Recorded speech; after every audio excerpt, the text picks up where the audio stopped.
Hello, Canucks fans, and welcome back to another episode of the Canucks Conversation, delivered to you by the great folks at DoorDash. You can use promo code CONVODD. Ding dong.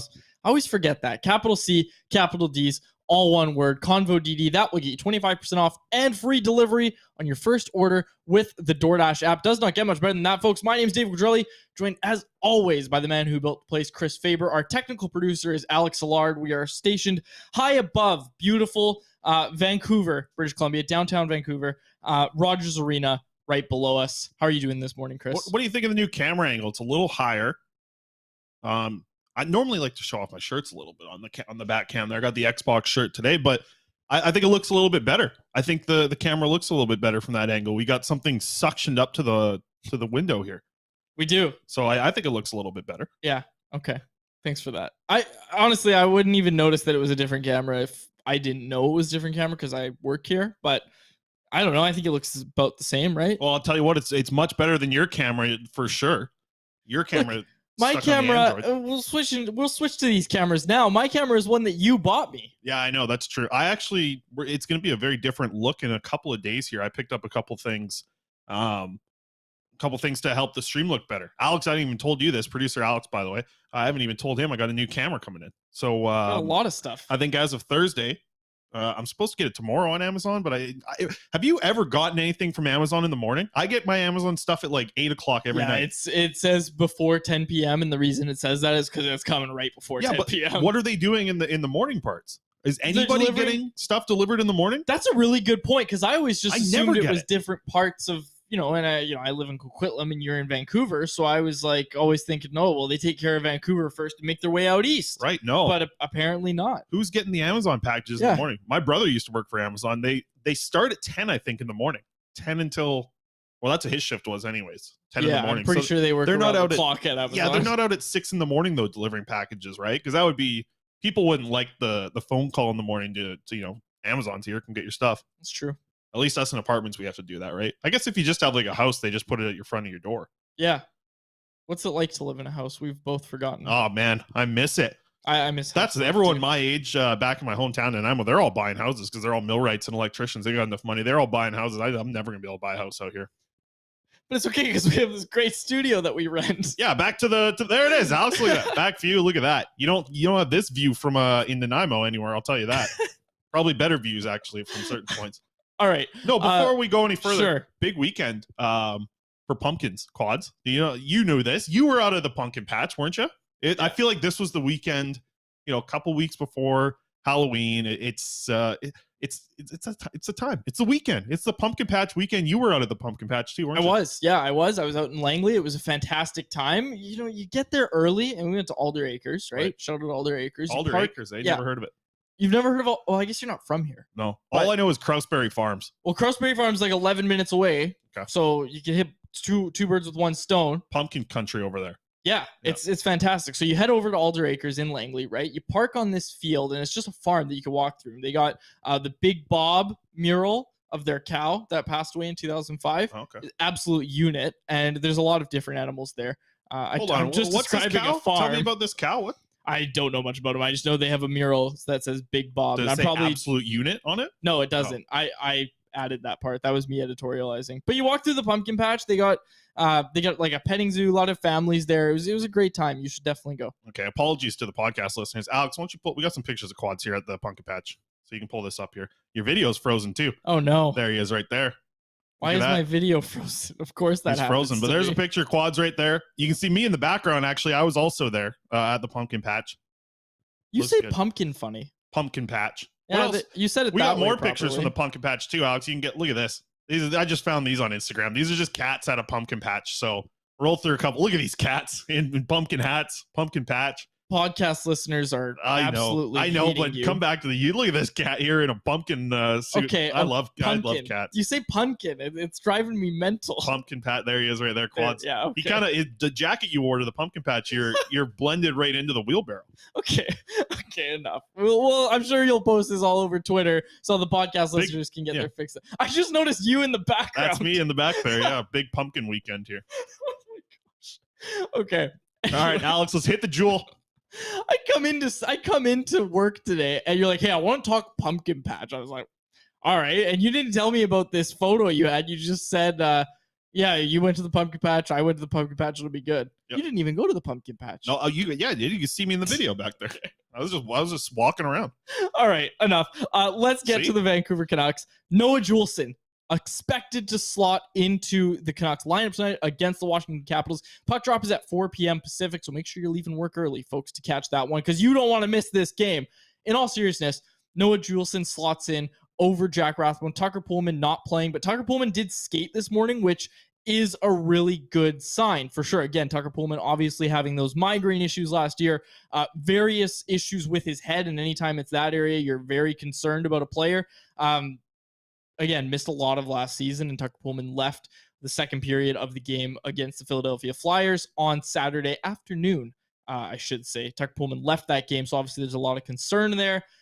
Canucks call up Noah Juulsen. I believe they sent down Sheldon Dries in the corresponding move. It doesn't really matter. The point is, Noah Juulsen is the one slotting into the lineup over Jack Rathbone. And the title of the show today, will we ever see Jack Rathbone? My question to you, Chris, is that, and does it surprise you to see them go with Noah Juulsen tonight? Yeah, a little bit. I mean, I think we know what Noah Juulsen is. He's a player that you use in a situation where, you know, you really need a defenseman in a pinch at the NHL level. And no, it's crazy. Noah Juulsen's only 25 years old. So, like, he's very handsome. Okay. He is. Yeah, he is. He doesn't look 25. No, he's handsome. For sure. But, sorry, you threw me off there. Well, because everybody asks who the most handsome Canuck is. It was Eric Goodbranson for all the years he was here. Yeah. Right? Is it Noah Juulsen now? I tell you what, Noah Juulsen. Oh, wow, you've got something. Noah Juulsen's handsome, but, like, tell me this guy isn't handsome too. Jack Rathbone right there. He's a handsome cat too. He's good. He's, you know, fine looking lad. Why isn't Jack Rathbone? Is it because of the looks? Noah Juulsen's got the blue steel thing going on. No, I know he's got great hair too. But I'm personally, I'm a little bummed out that Jack Rathbone isn't going to play tonight. I think that he's, like, there's so many questions about Jack Rathbone and his defensive play, but to me, like, there's enough positives that should even outweigh what he's not going to be able to do in the defensive zone. And I don't think he's going to be as bad as maybe some people think. Like, and it's weird because I think a lot of Canucks fans are in the same boat of, like, we just want to see what he looks like. What does he bring to a lineup? And there's just seems to be so much from internally in the organization, in my eyes, that it looks like the organization is I don't want to say worried about his defensive game, but definitely not confident. Like, there's not a lot of confidence, I don't think, from the organization in what he's going to do defensively. The fact that they're playing Noah Juulsen in this game is a huge indication of that. I'd be careful with the word organization, and I'd be more careful with that word as we kind of go here and kind of see the decisions that are being made. Again, this is Bruce Boudreau's decision by all accounts, right? So I'd be careful with the word organization because, you know, what happens when teams lose? There starts to be splits in the organization. Now, I'm not saying that's what's happening with the Vancouver Canucks right now, but the importance of this game, Chris, after an 0-2 start, again, you look at what was talked about last year at Jim Rutherford's end-of-year season press conference. You know, he did have some criticisms of Bruce Boudreau, right? Bruce Boudreau returns on the one-year deal. Obviously, he would have liked a multi-year extension, didn't get it from the Canucks. So it's something to keep an eye on, that as these losses, you know, add up, kind of what's going to happen from up top, right? How much of a leash does Bruce Boudreau have this year? And again, I'm not coming out here saying they need to get rid of Bruce after 2 games, but I am saying that I think the organization is taking what happened last year and saying, okay, if we don't make a move at some point, we're going to have to do it sooner rather than later. Do you think that that's really the first thing, though? Like, if things really go south, I mean, Bruce Boudreau did a lot for this organization last year. And yes, I'm using the word organization because he turned everything around when Bruce Boudreau came in. I wonder, listen, Jim Rutherford's still the president of this team. Jim Rutherford still obviously loves to make trades. We haven't seen it that much in Vancouver, but like, this is the type of person who's running this organization who believes in big shakeups if needed. And I don't really know if Boudreau's the first domino to fall if that actually ends up getting to that point. Listen, we're 2 games in, a little bit of an overreaction period here, but at the same time, you're right. Like, he doesn't have it's the same situation as Bo Horvat. The reason I'm questioning Bo Horvat so much over the past week here is I don't know what the future is for him. And you could say a similar thing with Bruce Boudreau, where he doesn't have a contract for next season. Yeah, and I'm not I think that's why both those guys in this organization, I know you don't want me to use that word, but in the organization here, those two players, we don't know what their future is after this season, or player and coach. We don't know what their future is in this point. So I do think that, yeah, both of them, not to say they're on the hot seat, but it's totally fair to question if things go really south really fast. Could be a trade, could be a coach situation. They got Mike Yeo here. They got Jeremy Colleton. There are options for sure. Okay, I'm not even trying to question Boudreau as a coach right now. What I'm trying to say is that if you have this narrative last year that Travis Green, his players quit on him, right? And that's what, change had to happen because the players quit playing for Travis. What does it say about this Canucks team if Boudreau returning to the place where it all started in Washington, going for the 600th win of his career, if this team can't, A, close out the game, or 2, just flat out get a win? Like, if you can't get a win for your coach in this game, a game that means a lot to him for sure, against his former team, the Washington Capitals, what does it say about this team? That's where I'm kind of going at with this, is it's not, oh, Bruce is the problem and he's got to go. It's just, is this team going to show up for Bruce? Because they talk about him a lot, and all the players, by all accounts, love playing for him, but they haven't really played for him lately. It's been 2 games, and they've blown 2 leads. Let's be straight up here. They've blown 2 leads in 2 games that they should have won, especially that one against Philly. Like, it happened on a Saturday afternoon, so I know a lot of fans were just checked out. As soon as the game ended, they were done. But you go back and look at the lineup that they were up against with the Flyers. Like, the Flyers were dealing with injuries, and I know there's no easy game in the NHL. I know there's no easy game against a John Tortorella coach team, especially when the players are younger and are completely buying into what Torts is selling. But man, that's a game you got to come away with, is it? I think looking at both lineups and looking how the game started, like, you get a couple of good bounces, but it's not like it wasn't, to me, in a similar loss to it was with the Oilers. Like, yes, they lost, from a come from behind win for the other team, but the Canucks weren't the better team against the Flyers. Like, their best players just haven't shown up in the first couple of games here. Like that stat that we saw over the weekend, JT Miller's been on the ice for every single goal against. That's wild. He dropped an F-bomb when he was chatting with the media about it, that, yeah, he's been on the ice for every effing goal. Yeah. Like, your best players need to step up. This is a situation where you're right. Like, this would be big. You mentioned 600 wins for Boudreau if he wins tonight. 600 wins. Against a former team, the team that I believe he came into the NHL with, right? Was 2007, the Washington Capitals. Yep. So this is a big moment for him to do it in Washington, a spot where obviously they obviously like what Boudreau did there in their time. I think the Stars need to step up tonight. And it can't be Kyle Burrows and Luke Schenn being your best 2 players. It's got to be Pettersson. It's got to be Miller. They talked about it. Bo Horvat on the weekend, he's talking about unacceptable again. It is unacceptable. That was funny that he dropped the unacceptable. And then the Canucks used it in their tweet, too. I couldn't believe that. Yeah, right after you pointed out, you're like, well, it's clearly acceptable if it keeps getting said. It sure is. Like, it seems to be acceptable a lot of the time with them. So this is the night where you need to expect the Stars to be there and be there for the coach, right? Yeah. Listen, they like playing for Boudreau. Don't put him in a situation where people have to start questioning what's his future here. He doesn't have a contract for next season. If you really like playing for Boudreau that much, you better come out and play tonight. Absolutely. Quickly, before we get to the new lines here that we're expecting to see against Washington, the YouTube live chat is popping off. People are really jumping in on this handsomeness talk. Gus Ransom was hot. Lisa Martin dropping in. That's autocorrect there. What? Lisa got played by autocorrect. What is it supposed to say? Good Branson. Oh, wow. Okay, I was like, who the hell's Gus Ransom? Because I know he wasn't a Canuck. But anyway, Madeline Preston jumped in and said Schenn, Pearson, and Cruz are the most handsome Canucks. Lisa jumped in and corrected and said Branson. That's my bad for not reading down. Yep. And then Sam Wilson jumped in and also said, y'all forgetting Higgins. Wifey is into Höglander. Interesting. Höglander's got the short king going on. Look, short kings, I'm one of them. Yep. It works. It works. It gets the job done. Hashtag Gus Ransom. Hashtag Gus Ransom in the chat. Okay, let's get to the new lines that we're expecting to see. Pull them up, Alex. Game. Pull them up, Alex. Expecting to see these lines in Washington tonight. Any surprises here? Because obviously, and for the podcast listeners, I'll read it. The not surprising thing, but the change that we've seen is that Tanner Pearson and Brock Besser are no longer on the wings of JT Miller. They are now playing with Bo Horvat as JT Miller plays with Vasily Podkolzin and Connor Garland. Any surprises in this lineup for you?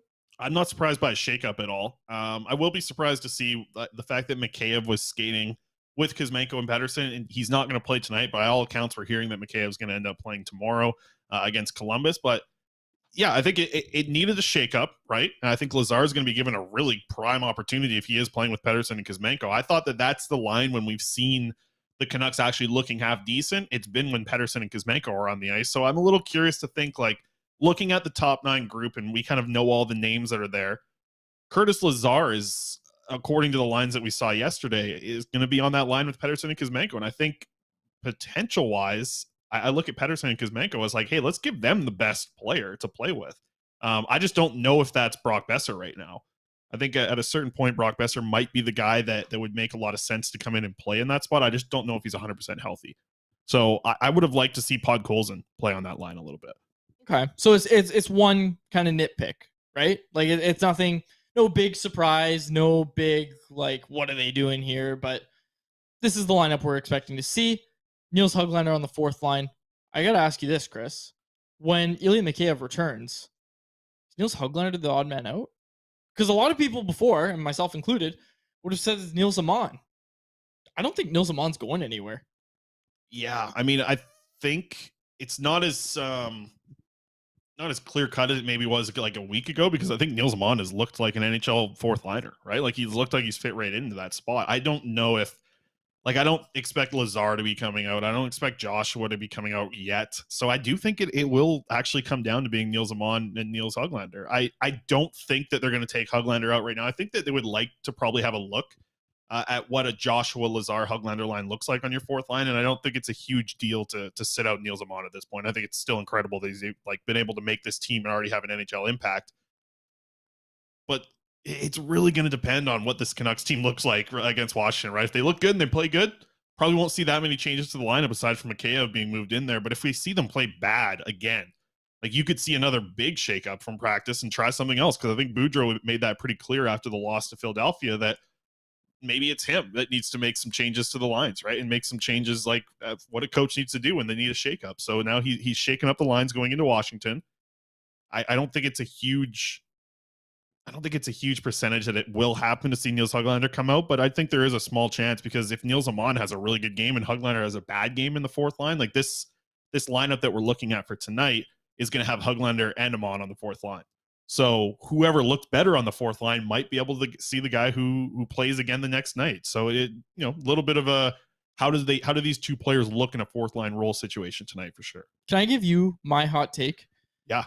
My hot take is, look, Curtis Lazar is getting reps, and he can play center. We know that he can play defensively sound. He kills penalties. He's a good bottom 6 piece for this team. My hot take is that, look, JT Miller's been on the ice for all 8 goals that the Canucks have given up this season, right? Moving Miller to the wing is something I'm becoming increasingly more and more. I like the idea of it. I really like the idea of it, is what I'll say. And I like the idea of him playing with Andrei Kuzmenko and Elias Pettersson, because we've seen those two click on their own. But like you just said, like Curtis Lazar is there tonight. They haven't really had a winger that's really clicked with them, even though those two have been really good together, basically regardless of who's been playing with them. Those two have been really good together. So again, JT Miller, a guy who, you really wanted him to work as a center right now at the start of the season, but look, like how much longer is it going to take before anybody says, okay, maybe it's not working as a center? And my other point, Chris, is 1, Miller to the wing, but 2, get a matchup line. Like figure out what your matchup line is and use it, because you need to have a line that you can go to shut down games. You really do, right? And I get the Canucks are at a disadvantage by being on the road and they don't have the matchups that they want. I get all that, but you need to have a line that you can trust, because right now I don't think the Canucks have one line that they can trust. Like, look at this list that we're looking at. Miller, Garland, Podkolzin, Horvat, Besser, Pearson, Pettersson, Lazar, Mikheyev, Kuzmenko, and obviously the 4th line, Joshua, Aman, Höglander. What's your shutdown line? Like, if I ask you to look at this lineup and tell me which combo you like the most to shut down a game, which one is it? You've got a lead. You're protecting a lead. Who are you putting out against the opposition's top competition? Yeah, it's probably Horvat, Pearson, and Besser. Sure. And the thing that worries me about that is I don't think Besser's 100%. I don't think he's able to be as physical as possible in the corners. Well, to your point, though, would loading up be Kuzmenko, Pettersson, Miller? Because I right now think the best duo playing when the Canucks have actually looked good in these first 2 games is Pettersson Kuzmenko. Yeah. So I'm curious what people in the chat think. Let us know, who do you think should be playing with Pettersson and Kuzmenko? Because in my eyes, if you really want to go all in and you want to create a lot of offense, let's see what Kuzmenko, Pettersson, Miller looks like. That's my point, is when I say load up, I'm not saying this is your shutdown line. Right. Although they could be. Elias Pettersson's a fantastic defensive center, and obviously Kuzmenko's shown some strides, and Miller wants to take that step. Yeah, you like Miller on the wing too. Like, as defensively, you like him a lot more because you think his forecheck's much better. Yeah, exactly. Again, it doesn't really matter if you're a winger when you're on the forecheck, because obviously F1, F2, F3 thing, but I like him being the first guy out of the zone when you're in the defensive zone, right? He's covering the wings as a winger, right? Or excuse me, he's covering the points as a winger, and I like him being able to be that first guy out of the zone. Forecheck, I like him on the forecheck, but again, like I said, doesn't really matter if you're a center. Obviously, you might be more involved if you're a winger, but I really, really like Miller at the wing. And my point is yeah, you're loading up a line, but you're loading up an offensive line. You still have to find that shutdown line, right? You can find that when Mikheyev's back really quickly, though. You go Pearson, Horvat, Mikheyev. If you want to shut down teams, that's your best trio to shut down, right? I like that. So then what you're left with after that would be something like Garland and Podkolzin playing with Lazar at center. Yeah, exactly. And that's where it gets dicey. That's like, now you have a what looks really like a third line. Because right now the Canucks, all these lines, it feels like their top 9 is trying to all be top 6 lines. Yeah. Right? So maybe you do need to kind of move one of those positions around and make it one of your matchup lines. I still don't really believe in matchup lines in this day and age in the NHL. Sure. I think what the Canucks are trying to do with running out a top 9 that wants to battle up against other teams' top 9s every night and think that they can score more at 5-on-5 is the right way to do it in the new age NHL. It's not working for them right now. So like, they do need to change something, obviously, moving forward here. But yeah, I'd be curious, because it does really make a mix up, but you have like Joshua can play center, Amon can play center, Lazar can play center. So you have kind of 3 options there to mess around with in your bottom 6 if you do want to load up Miller. And I tell you what, if the Canucks go down 2-0 in this game, or heck, they haven't been able to hold a lead. So you almost wonder if maybe you want to mix up a line that makes it look like more of a shutdown line. Like, could we see Kuzmenko, Pettersson, and Besser playing together and then put Lazar with Horvat and Pearson as a shutdown line? That's another option as well. And that's not switching up a lot of what we saw yesterday, right? You're not even touching the Podkolzin, Miller, Garland line at that point. So to me, yeah, they're going to have to make some changes on the fly if things aren't working out for them tonight. But I'm happy to see some changes after the first 2 games, and we'll have to see what it looks like moving forward here. Jumping into the YouTube live chat, Troy McDonald asked, do you think it's a buy-in problem or a system problem? This is a good question. Like, I don't think it's black and white, right? I think when you analyze this team's first 2 games, I don't think you can point at one or the other, right? I would say it's a bit of both, but I would lean more to probably a system problem myself. Probably. It might just be a personnel problem with the defense core too, right? I mean, I think the defense... But let's not forget it's the special teams that haven't been able to get it done, right? Right, that's a good point too. And you know what? Like, you lose your coaches from last year. Obviously, Jason King's still here, but Trent Cull's come in and run the penalty kill, right? Like, I don't know if he's running the penalty kill, but he was told that he was absolutely going to be helping with the penalty kill. Yeah, I think that it's the special. That's the thing with this team, right? Like, we're going to see a lot of streaks where the team doesn't look good, but we're going to see streaks again where they look really good. And that's what happens when you're a team that relies on special teams and goaltending. You are streaky. Okay, the Canucks obviously needed to start with a really good beginning to the season. They haven't had that. This is a bad time to have one of these bad streaks when you are a team that relies on special teams and goaltending. These are going to happen. For this Canucks team, they were really not supposed to have this happen to start the season, especially after what happened last year. You hope that they can cut it down now and just start to have a positive streak, because you can't do this for that much longer and expect that this team's going to be able to, like, at the 20 game mark, 20th game, the Canucks play against Colorado Avalanche. If we were talking about a team that has 5 to 8 wins, you have to really be worried, right? And I know that's down the road, and obviously things can change really quick, but it's not like things are going to get easy. The Canucks are playing, 3 games in the next 4 nights on the road. They're already 0-2. Like, this road trip is not exactly what the Canucks are looking for to start. That things could change very quickly, but you have to do a lot of good things just to get to 500 on this road trip already. Jeffrey Lee jumped in the chat and said, I like the idea of putting Miller with EP40 and Kuz, help him get his confidence back the same way Elias Pettersson was put on Bo's wing for a couple of games last season. Here's a question for you. Has Kuzmenko been the best forward through 2 games?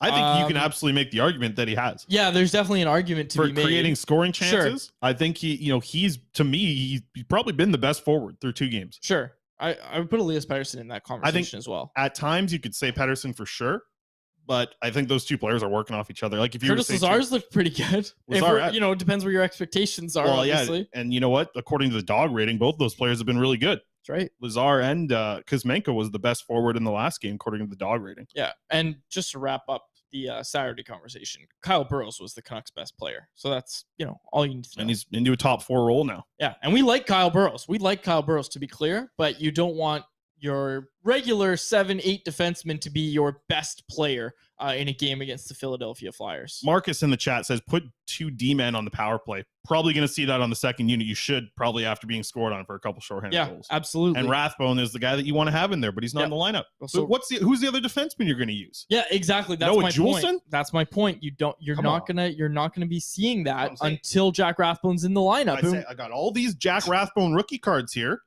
Where's the value going? Going the opposite way of the old Tanner Pearson graphic that we have. I should remake that with the Rathbone stock going down. Okay. Quickly though, Mikheyev's coming back. Can we pull this tweet here, Alex, real quick? There it is. Assuming there are no unexpected setbacks, the Canucks should have Ilya Mikheyev in their lineup tomorrow in Columbus. That's from Darren Dreger. Yeah, we expected this. Yep. So that's huge, right? That's huge, and that's what this team needs. Though, I mean, they need a lot. I don't think Ilya Mikheyev's going to solve everything. Right. They need a lot. I think it's going to help with the line formations anyways. Yeah. Jarhead jumped in the chat, said, think this team has a problem with compete level problem. Jarhead, you got to proofread this. I should have read this first. Makes me wonder again about those country club comments from last year. Again, referencing those comments that were made by a media member, but referencing, what Jim Rutherford and the rest of the management team felt about the Canucks team. Yeah, I don't really trust where that came from. Yeah, that's fair. But it kind of seems like a country club right now, right? Yeah. I mean, how would you describe this? Tell you what, I don't know. I like it at the country club. It's calm. It's easy. Yeah, it's calm and easy when the Canucks have a lead, maybe that's too. not that far off here. We're getting so much in the chat, and I don't want to neglect it, but I also, for the sake of the podcast listeners, don't just want to rattle off everybody's text. But got some good stuff coming in there. There is some good stuff. L Jim jumped in and said, I think it's a chemistry problem. JT Pods makes sense, but where's Petey Garland and Bo Hoggs? The team finds players with great chemistry, but then randomly shuffles lines. It's a good point. So yeah, let's put this out there. Okay. If you, and I'll put this is to chat, this is to you.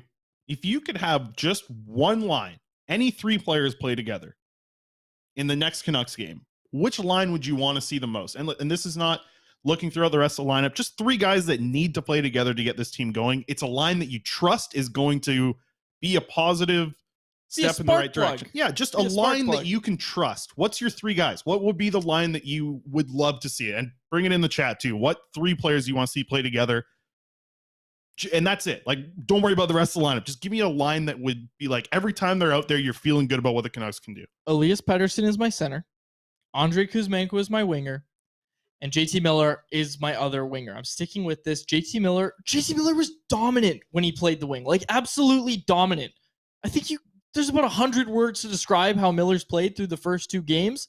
I think he's thinking about 99 of them himself. Again, like, after that game, let's not forget that Miller, like you said, you talked about the frustration and saying I've been on for all 8 effing goals against. Yeah, 99 of those words are 4-letter words for Miller. Yeah, absolutely. But my other point is, with that quote, he said, like, I can't even lead by example right now because he's not getting it done. And again, as a commenter pointed out, get that confidence back up for JT. Put him on that line with Elias Pettersson, right? Like, play him on the wing. And you know what? It doesn't even have to be with Elias Pettersson. Again, that's my preference. I want him playing with Elias Pettersson, but anywhere on the wing. Just get Miller out of center, let him get some confidence, and then maybe you could try it again if you really want to. But you need a win. You need to win. You can't come back to this, home opener against the Buffalo Sabres 1-4. No. Right? You can't do that.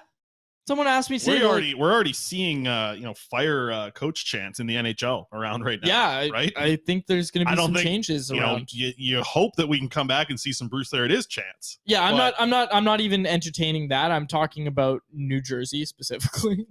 I think that's what you're hinting at when I say I think there's going to be changes. I didn't mean in Vancouver. I don't think that we're anywhere close to that happening yet. I know people are like, "Oh, is Bruce going to coach another home game?" There's no way they fire him before the home opener. No chance.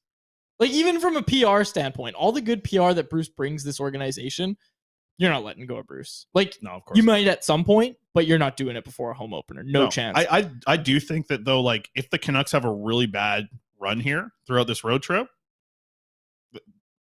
Trader Jim might wake up here, right?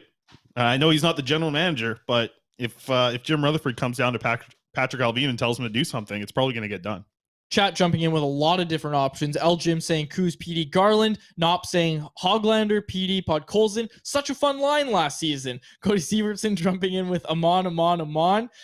Madeline Preston said, I want the besties line with Pods, PD, Hog, RJ, Kuz, EP40, Besser, and Marcus agrees that Miller shouldn't be playing center. Which of the commenter entered ones is the one that sticks out to you? Which one do you like the most? I like L. Jim's with Kuzmenko, Pettersson, Garland. I think would be a 5-on-5 line that could drive a lot in the offense. Okay, I will say clearly Vinny Arsenault time. That's what Cody says. If you don't want to move JT Miller from center, I think that's a good one. Kuz, PD, Garland. But I'm still saying move Miller. Yeah, you know what? This is another good one here in the chat as well. Podkolzin, Pettersson, Kuzmenko. And that's if, like you mentioned, I don't think a lot of people in chat here want to move Miller away from center is what they're saying. But you're saying, it might be time to load up. And it might be.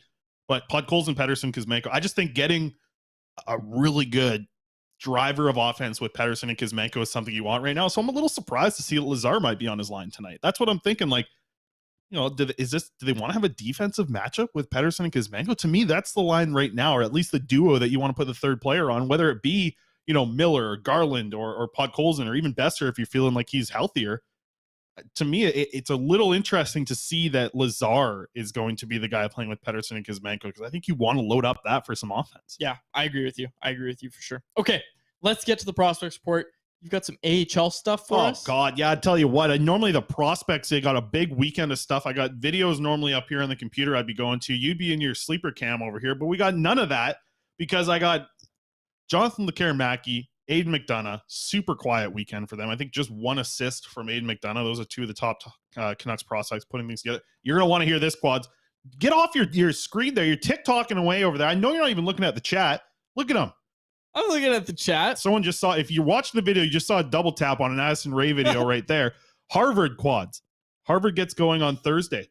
Will be interesting to see what happens. What's the deal with the Kukosenvo? I'll check in on that. I'm going to get some an update on a Kukosenvo here pretty quick. And Jackson Dorrington, left shot defenseman. He is a guy that I like right now. Very physical. Good playing for Northeastern right now. First year coming as a freshman. Heard from somebody from Northeastern who said, I tell you what, he doesn't look like a freshman the way he's playing. So I like what I see from Jackson Dorrington at this point. Really good start for him with Northeastern coming in as NCAA play.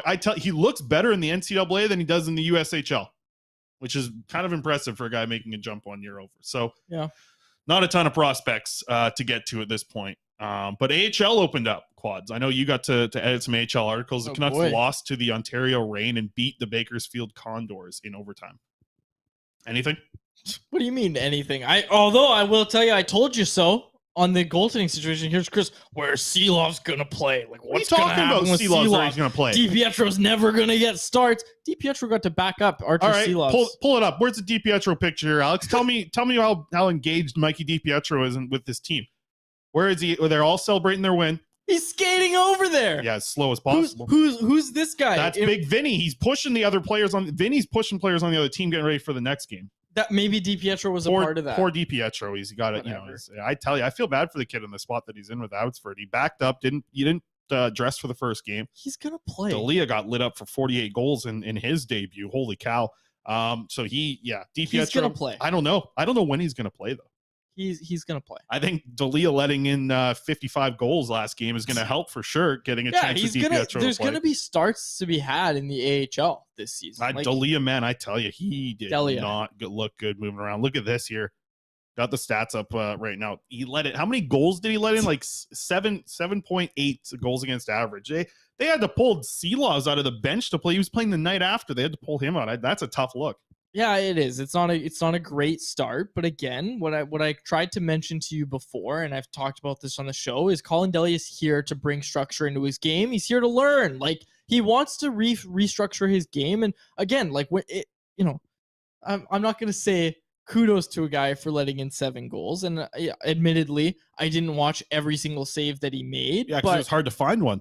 But when when the going gets tough, it's really easy to revert back to your old habits, right? Especially when you're trying to learn a bunch of new things like Colin Delia is. So again, maybe you aren't finding the results, but if you're doing it the right way, then you're moving towards something bigger. And again, this is the most positive spin possible on a goalie letting in 7 goals. But my point is, Chris, is how does he bounce back? Does he still have that buy-in, or is he going to say, well, I tried that and it didn't work. Now I'm going to go back to my old ways? I'm thinking of it as like from the coaching perspective. Listen, he needs, Jeremy Colleton needs to get some wins. And after Colin Delia lets in 68 goals the other game, you might have to go to Mikey DiPietro. This might be finally the time where DiPietro does get a chance to play. 68 goals. And Seelovs, he looked fine. Like, he got the win, so good for him. Your boy's undefeated. Archer Seelovs there. He got a win. He looked fine in that game. There's some things he let by that you'd probably like to see him grab, even in the first game. Well, he's got such a good blue line in front of him. I'm surprised he ever let in a goal. Well, he does have a good AHL blue line in front of him. No, he doesn't. Yeah, he does. Pretty good day. Not bad AHL lineup up there. Let's talk about the guy who did have a good weekend, though, Linus Karlsson. He scores the OT winner in the second game there on Saturday night. He also set up the first goal as well. So, what are you giggling about? Cody Severson jumped in the chat and said, if Delia learns that making saves is good, will that be good for his game? Probably help. Yeah, it might help. Well, that's what I'm saying. I'm watching. I'm just like, hey, just make a handful of saves in a row. But he's letting in 77 goals here on Friday night. Okay. How are you supposed to win here? Take it easy on Colin. Canadian 8R jumped in the chat and asked how his post integration is. What I saw, not great, and he's working on it. Give him some time. Just give him some time. He's learning a lot of new concepts. We'll see what happens next game. Yeah, give him some time. All I'm saying, Mikey's going to get starts, and obviously Archer Seelovs is too. We'll have to see with Mikey. Okay. I don't know. I'll tell you what. It's just such a weird situation. Right? Where's the picture again, Alex? Mikey DiPietro. He's not even in the group here. You feel bad for the kid. Quit it. You feel bad for the kid. Enough. He's skating over. He's the happy-go-lucky guy. It's unfortunate the situation. He's got a smile on his face. You can see it. No, Look I don't at know. his cheek. I don't know. He's smiling. Yeah, well, maybe. Yeah, he's got a smile. He's probably smiling because he just saw unfair... Colin Delia let in 87 goals the other night. His Sidney Crosby amount of wins. You don't see it that often. But whatever. I tell you what, I think Mikey might get a game next weekend, and it'll be interesting to see what happens with Delia. Yeah, Delia. It will be interesting to see what happens with them. Okay. Do you have anything else on the is he smiling? We don't know. We'll further investigate into this. He's clearly smiling. This is unbelievable. I can't even believe I'm entertaining this discussion. No, but be serious here with me for a second. Sure. Here's after what happened this first weekend, the Abbotsford Canucks, they play 2 games next weekend. Is Mikey getting into one of those 2 games? I absolutely How certain think are so. you of that? I'm not 100% certain. Exactly. You don't know what you're talking about. I would give it like a 60% chance that he gets one of the starts. You don't look. I know Colleton knows Colin Delia from before, and I get all that. I understand all that. But look, when it comes down to it, if you let in 7 goals in a game, you're probably going to get a week off. On the other hand, if you're a young prospect and you do that, you might they might say, okay, we're going to give you another shot and you can bounce back. But if you're Colin Delia, they're definitely going to say this is a good opportunity for you to kind of regroup. Again, learn some more things and work on those things that he wants to, bring into his game, like the shuffles and all that he's doing, right? Gives him a chance to do that, and it gives Mikey DiPietro a chance to get into a game. Look, the Canucks have done Mikey DiPietro a solid by, from my understanding. Listen, from my understanding, they didn't even ask him to go down to the ECHL. I think what they're going to do is give him a chance to show himself at the AHL level. And like we keep talking about it, work his way into a trade. Like, that's what we keep talking about, right? Is, work it up to a level where he can show that he's at least a good AHL goaltender, still young, that a team should take a flyer on. I don't know. It's going to be interesting to see him get into a game. Let's check this out, Alex. Here, what's going on here? Can we check for a smile here on Mikey DiPietro? We got the video. Here's from the bench. This is win the game here. If you say you're so confident, a smile. Look at that good view of the trainer there. Zooming in. Oh, the video's not too great. Is Mike even in this video? He is, right? I don't see a smile. He's going over there. Mm-hmm. What? Okay. He looks pumped, right? Folks, if you are on the podcast, you better go look at this video because, oh my, what more do you want? Do you want him to just push people over like it's Black Friday to get on the ice? That's not what I'm talking about. I just say, you know what? He's in an AHL rink. The bench he's sitting on is probably in the hallway, and he's going to make a trek down there. Don't worry about that. Don't worry about the old Mikey. That's all I'm saying. I'm not saying he's a bad team. I'm just saying it's too bad that we don't have the old Mikey back. Like, he was so much fun, man. He's got to play to get the old I know, Mikey but back. It's too bad. Like, I really just hate what's happened to this guy. Yeah, like, it's too with bad. The organization, It's a really bad. Like, you know what, man? He would have been sliding in there. Going in, and he would have been the first guy in there back in the day. Mikey was the best to deal with back in the day. Okay. Too. And I'm sure he's still good to deal with. Yeah, yeah, he is, but it's too bad what's happened to him in the organization. Sure. Okay, let's get to the Betway wrap up. Oh, geez, I forgot it. Or no, I got a really good bet. Pull this up here, Alex. Look at this bet right here. After I hit big on the weekend, you saw my my Kyle Burrows bet. I did. I bet on Kyle Burrows. I cannot believe that in the past 2 weeks, you correctly guessed the score of the Arizona Coyotes Canucks preseason game, being a 4-0 shutout for the Canucks, and that you bet on Kyle Burrows scoring the first goal. That's my sneaky go-to bet. Is you always bet on Luke Schenn, Tucker Poolman, and Kyle Burrows scoring first. So I put $3 down on Kyle Burrows scoring first. Boom, he scores first. That turned in that $3 flipped into $2.25. Got a new chair coming tomorrow because of it. Jeffrey Lee jumped in the chat and said, "I love goalie talk, but can we get to Betway wrap up so I can make $2,000 on a $50 bet?" I don't have it's not that much of a wild bet. You can pull it up here, Alex. Listen, simple, elegant, empty net goal tonight. Calling it. There will be an empty net goal tonight. You put $50 down, you're taking $150 back. You get your $50 back after that. You're walking another $200. Then you're buying yourself a new chair for your office at the end of this. Okay. Betway. Something. Betway, you can just can't even take your Google bet. search them. I can't even take your bet seriously. Really? This isn't you don't but think then this they is always hit, because the reason I can't take it seriously is because you're telling the listeners horrible advice typically of saying, go ahead, put $50 down this on is not betting advice, Quad. Don't put me in that's a legal thing here. This is not betting advice. This is just what I think is interesting. If someone really wanted to, they could go back and find all the times you've said, here's what you do. You go put $50 on this. Oh, way easy now. Okay. We'll wrap it up there. Do you have anything else to add? People are in the chat saying keep betting against the Coyotes. Sure. Yeah. Keep betting Coyotes against the spread. You might lose a few, but at the end of the year, you'll even out. What's it? Somebody in the chat here saying I'm biased. Saying that I want Rathbone to play defense forward and go. Why would I be biased? It's not like I've invested into Jack Rathbone being good. Although you have invested into the rookie cards. Okay. About 40 freaking Rathbone rookie cards here. What happened with my last investment? Oli Levy, those cards went down. And then before that, Nikita Triumpkin. Okay, you should stop investing in hockey cards. I said this is the only thing I invest in here now. Pokemon cards here from Zephyr Epic. Yeah. Okay. Tell me that's not beautiful, eh? All right. Yeah. Well, it is. It's great. It's nothing like your 10 out of 10 Nikita Triumpkins that you've got at home. Yeah, but nothing shines like a Dragonite original 1999 Pokemon fossil card. All right. This card's older than you. It is. Yeah, it absolutely is. Can you believe that? Yeah, that's wild. Wow. Okay. All right, Alex is in our ears. Get out of here, boys. You guys are done. All right, we'll wrap it up there for my co-host, Chris Faber, our technical producer, Alex Allard. My name is David Quadrelli. Thank you so much for listening to another episode of the Canucks Conversation. Woo. Thanks for listening to Canucks Conversation, delivered by DoorDash. Hit the subscribe button to never miss an episode. How about keep it to a thank you, Jim?